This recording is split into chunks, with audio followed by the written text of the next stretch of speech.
গাউসুল আজম হজরত মৌলানা শাহ সুফি সৈয়দ গুলামুর রহমান আল হাসানি ওয়াল হুসাইনি আল মাইজভান্ডারি প্রকাশ বাবা ভান্ডারীর ফয়েজপ্রাপ্ত নাতি 29তম আওলাদে রাসূল সাল্লাল্লাহু আলাইহি ওয়াসাল্লাম পীরে তরিকত শাহ সুফি মৌলানা সৈয়দ শামসুল ইসলাম আল হাসানি ওয়াল হুসাইনি আল মাইজভান্ডারীর পুত্র খেলাফত ও ফয়েজপ্রাপ্ত পীরে তরিকত আলহাজ শাহ সুফি মৌলানা সৈয়দ বদরুল মামুন আল হাসানি ওয়াল হুসাইনি আল মাইজভান্ডারীর ৩য়তম বার্ষিক উরুস শরীফ মহান ১৬ জ্যৈষ্ঠ অনুষ্ঠিত হয়েছে।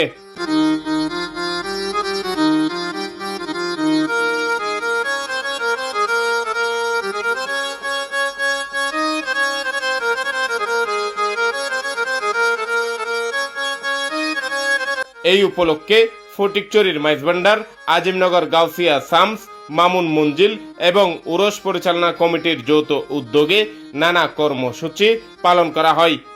কর্মসূচির মধ্যে ছিল পবিত্র কোরআন শরীফ পাঠ ও মিলাদ মাহফিল, পবিত্র মাজার শরীফে গোসল শরীফ, গিলাফ ও পুষ্পমাল্য অর্পণ, কোরআন হাদিসের আলোকে আলোচনা সভা, মাইজভান্ডারি সেমা মাহফিল উল্লেখযোগ্য।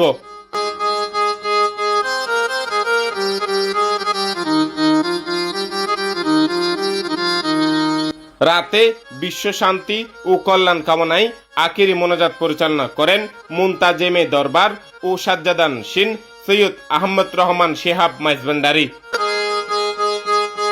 পরে উন্মুক্ত তাবারক বিতরণ করা হয়।